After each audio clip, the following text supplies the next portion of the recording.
Okay, slightly late start. So I want to spend some time to discuss the concept of set-oriented numerics and specifically how these were implemented in Julia. There are a few different sort of entry points, a few different motivations which one might choose to sort of motivate the idea of set-oriented numerics. The one that I've chosen is the one that comes from my research, which is in dynamical systems. So I've prepared a short little example to show you. Let me pull it up here.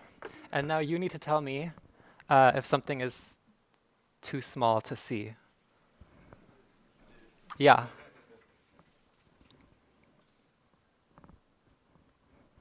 There we go. Now it's getting bigger. Better? Better, okay. So, I've prepared a small example. I have here a mapping known as the Henon map, which takes a point in 2 dimensions, maps it to another point in 2 dimensions, and one might sort of be interested in, well, okay, what do orbits of this mapping look like? If I just repeatedly iterate this mapping on one point, how does the point then evolve over time? And well, we can test this a little bit with a small example. So I'll just run a little orbit starting at the point 1, 1 and going 10,000 steps into the future. And we can look at this evolution here. So lighter color here means that it's more recent. Darker is further in the past. And you see that it sort of follows this interesting, almost like parabolic looking shape. But it's extremely difficult to predict. One can prove that this model is chaotic in the sense that it has sensitive dependence on initial conditions. Any small error that one might make in the initial conditions, say by simply rounding, will compound to the point where orbits become completely uncorrelated to one another. What you can see, however, is that in spite of this correlation, there is still sort of global structure. There is this global structure in the sense that all of these orbits, despite being completely uncorrelated, still stay almost entirely within this sort of strange U shape here. And so you want to understand that a little bit more, why this is, and what shape exactly this is. Because if you can understand where points end up, then in more complicated models, some sort of chemical model, a biomechanical model, whatever, you can find the sort of stable positions in which things will end up, right? Okay, so that's the sort of motivation for why one might be interested in dynamical systems, and more importantly in set-oriented numerics. Specifically, I've now added in, we have a continuous mapping from some d-dimensional space, and we just iterate the map over and over again. And we ask, well, what happens to some initial condition as we iterate further and further? And I unfortunately don't have, that's okay. These sort of global sinks that you find, or these points that tend to attract spaces, are called, naturally, attractors. These are points which sort of asymptotically all initial conditions move towards. And if the set which is attracting happens to be closed, then there is a very sort of nice mathematical formulation of the attractor, namely as an intersection of infinitely many iterations of some initial set. And this is essentially the beginning of the GAIO Global Analysis of Invariant Objects project. We say, okay, well, this representation here, we could quite easily, at least conceptually, try to implement this by saying, okay, we have some very coarse initial covering of the set. We map it forward. We make the covering in some sense finer by subdividing. We map it forward again. We continue over and over again until we get something which is within our tolerance. And this sort of very natural Ansatz is how the GAIO project started, about 25 years ago now. I've added in the attractor algorithm here. It's exactly what I just mentioned. So we take some finite family of compact sets, we subdivide it in some way, we map the sets forward with whatever given mapping we have, and then we simply intersect with what already exists. And then there's a theorem that says, well, okay, after some, with some additional assumptions which I haven't mentioned, these families of compact sets in their union do, in fact, converge in Hausdorff metric to the attractor. Okay, so much for the sort of theoretical side of this. Now we can maybe try to implement this as some form of actual algorithm, right? Here I've added in a little bit of an intuition for what we want to do. So I've used the Henon map again as an example. We simply want to cover the initial attractor somehow. In this case, we're going to be using sort of squares, subdividing, mapping forward, subdividing, and so on and so on.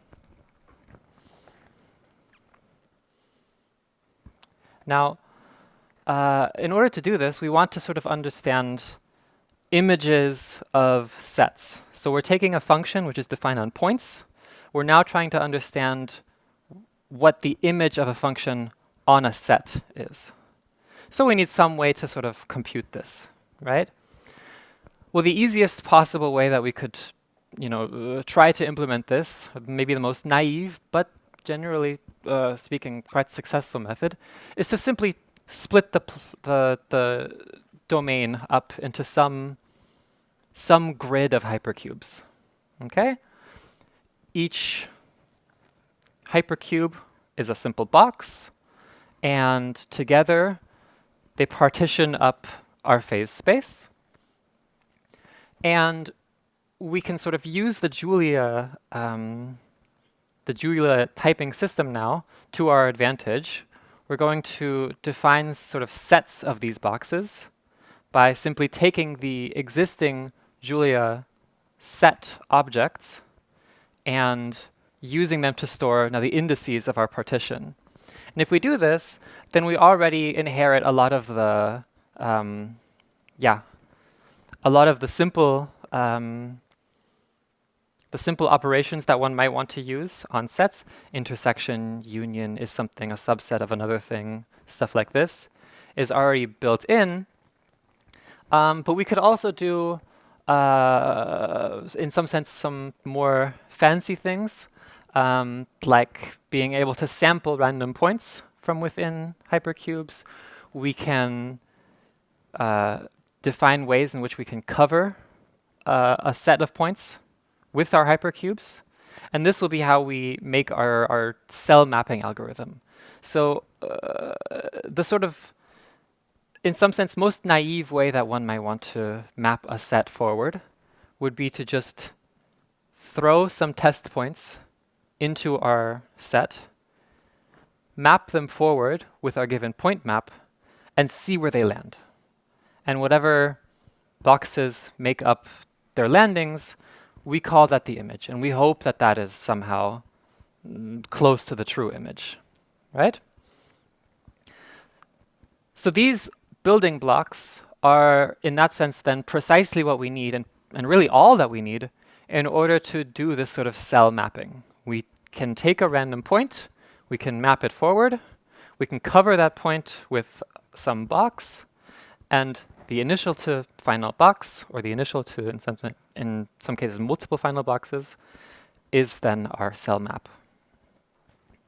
Very simple. Incredibly simple idea. And it's been done a couple of times. The initial first time was in the late 90s, I believe. And it was originally written in a very eclectic, difficult to understand C implementation. So I'm very happy that we don't have to look at that anymore. Okay, so we've set up all of the building blocks to compute these sort of set-wise images. Now we just need to put them together.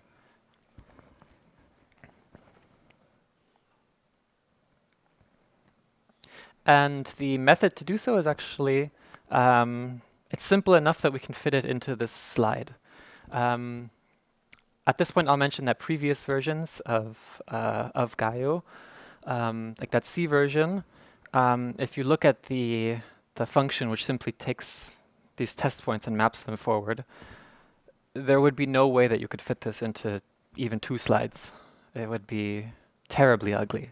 So there's some beauty in how short and yet exactly performant Julia is. So we do exactly as we said. We take our initial source boxes, we sample some random test points, we map them forward, we cover them, and we reduce everything with unions. Okay. Now, if we do that, then at this point I'll mention, okay, there are, of course, many optimizations that one can do. How you choose the test points can be done adaptively, depending on the certain Lipschitz constants of the mapping. How you transform them to the specific boxes you need. Ensuring that your code, your LLVM code that you generate is type stable. Doing this, of course, on multiple threads, using Julia's macros.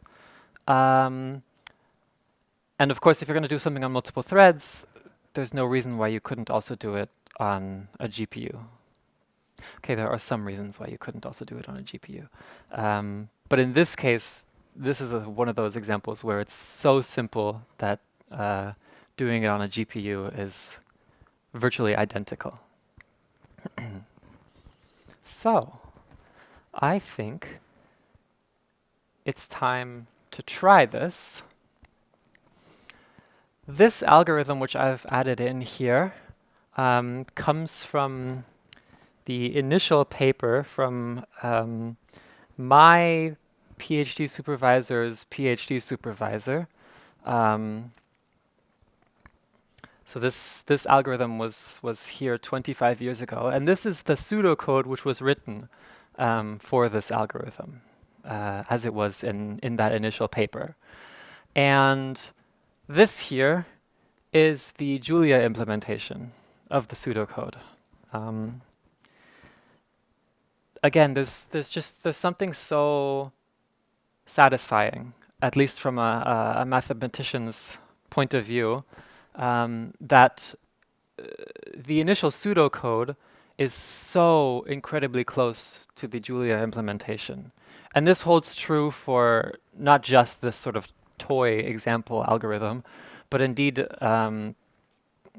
we've implemented many algorithms for these set-oriented numerical methods, and they all look like this. So you can just copy-paste them essentially straight from the pseudocode. So, what do you say we try this here? Do a little live version of this. So we want to understand the attractor of this Henon mapping. So we're going to load the GAIO package, define ourselves our domain in 2 dimensions, partition the domain into a 2x2 grid, and then take our point map, convert it into a map that maps sets to sets, using this incredibly simple Monte Carlo implementation. And then we can implement our attractor algorithm exactly how you see it in the slides and in the pseudocode. We take our initial covering of the domain. So this is a covering of the entire 2x2 grid at this point. And we can simply do our algorithm for, let's say, 6 steps at first. And we can see what that looks like. OK, still very rough covering. But if we do this maybe one more time, getting better, we start to see the structure a little bit. Let's go another time. Now things are looking a lot more understandable, a lot more like the initial scatter plot that we designed. This is generally the, I should say, workflow for these set-oriented methods. And I've presented one here. Obviously, there are many, many more. And there are other sort of ways into set-oriented numerics, be that multi-objective optimization, be that sort of coherent set understandings, and of course dynamical systems. Now, in the abstract for this talk, I did make some mention of Koopman operators. For those who know what this is, I may have added this in as a bit of, let's call it clickbait, for the Coop maniacs. I will show you how you could implement a transfer operator, the mathematical adjoint of the Koopman operator. We do this set-oriented way, which commonly goes under the name Ulam's method. I won't show the details for time, but if we do this, essentially what we're doing is we're taking, well, if we have partitions which act as sigma algebras, then if you have a sigma algebra, you obviously can define a measure. Right? You have a measurable set, you define a measure. If you have a measure and you have a mapping, then what is stopping you from looking at a push-forward measure? And essentially what this transfer operator does is it computes a discrete push-forward. Then you could ask yourself, well, what are the eigenvalues of this operator? And the eigenvalue, the fixed point of this operator, this is known in theory to sort of encode the statistical dynamics of a system. So areas with more mass given to them through this invariant measure, or this fixed point of this operator, are the areas in which points tend to stay in for longer during their trajectories. And areas with less mass tend to be less populated, if you look at one long trajectory. So what I can do now is if I take my initial transfer operator, I grab the leading eigenvector from this operator, and I look at, I've added in a little bit of a magnifying lens here. We see most of the points, or the most mass is on this sort of outer wing here, and this inner leg tends to get a lot less charge to it. And if we were to go back to the scatter plot that we saw earlier, that's essentially exactly what we saw. The older points were along this sort of intersection here. This area was darker. Along here, this area had many more light points. So indeed, we sort of rigorously cover the statistical behavior of the system, and we understand the statistics of this without ever needing to rely on sort of one long trajectory and sort of hoping that this has some sort of ergodic nature, hoping that this covers, in some sense, the typical dynamics of the system. So we can really boil down what is invariant, what is attracting, in order to sort of make global asymptotic statements about a system. Other systems which have been observed in this way include climate models. in order to understand sort of reef flow, molecules in biomedical situations have also been studied in order to simulate them to find sort of new medications. And at this point, I was going to stop. I was going to end the talk right here. I did, however, last weekend have 2 hours of extra time and a metal-capable GPU, which is, I mean, what else are you going to do on a weekend aside from coding in a little bit of GPU support? So I'll just show you very briefly. Here we go. So in the domain where computing the map, computing a single iteration of the map takes the most amount of time, where this is the bottleneck, parallelizing these methods becomes extremely, extremely useful. This is particularly the case in these biomedical models, where you have very high dimension, and understanding exactly what goes on takes already a simulation in of itself. So if you do that, and you code it in, I have here an example of a 3-dimensional attractor, where I'm simply looking at here. I am taking this ordinary differential equation. I am mapping it forward 1 unit of time using the standard Runge-Kutta 4th order method. And I'm going to do the exact same stuff as before to cover the attractor. And we can look at it very quickly.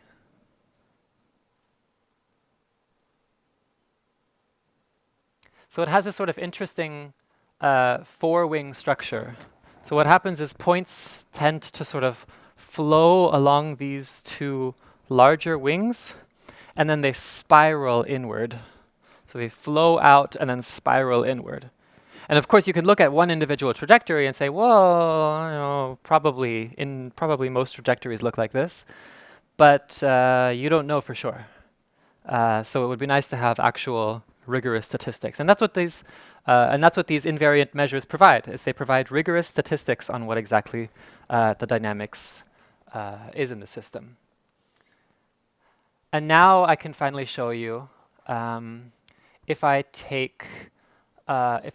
sort of artificially create the system where compute time is dominated by map evaluation, by simply reducing the step length of the Runge-Kutta method and making a lot more steps, so that it's a much more compute-intensive operation to integrate one time step. Then we see here I have the standard Monte Carlo method, which I'll let it run. In the test, this took something like 30 seconds, I think. So we have something like 30 seconds to sort of sit and relax and enjoy ourselves. It's been a long day, you know, we've seen a lot of talks. It's time to take a 30-second break. We can enjoy this. I honestly, to be real, I would have thought that it was done by now. I think the fact that I'm presenting it is making it take a little longer.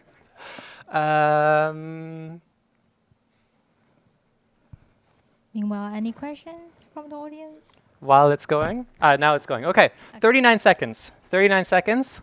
Now let's try it with our metal-capable GPU. 2 seconds. Come on. That's pretty good. Okay, that was obviously a very quick sort of basic example, and in my initial testing, I haven't fully done serious benchmarks on this. In my initial testing, I have managed to reach a 100x performance boost. by using the metal GPUs. And I have yet to actually saturate the GPU completely, so there is definitely still much more room upwards for performance gains. So, Thank thank you. you. Questions?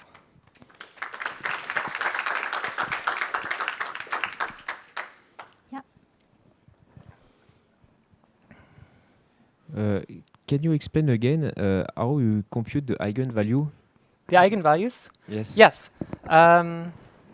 So to keep it brief, the method which we use is commonly known as Ulam's method. Simply put, what we do is we look at each individual box, the pre-image of the box, the measure of the box intersected with this pre-image as a fraction of the initial box. If we do this for all of them, all pairs of boxes, what we get is a matrix, which represents the discretized push forward. And then we simply use whatever eigenvalue solver we want in order to compute this. So in this case, I used an Arnoldi method. And this is a Markov matrix, so we know that there's going to be a invariant object. One last question.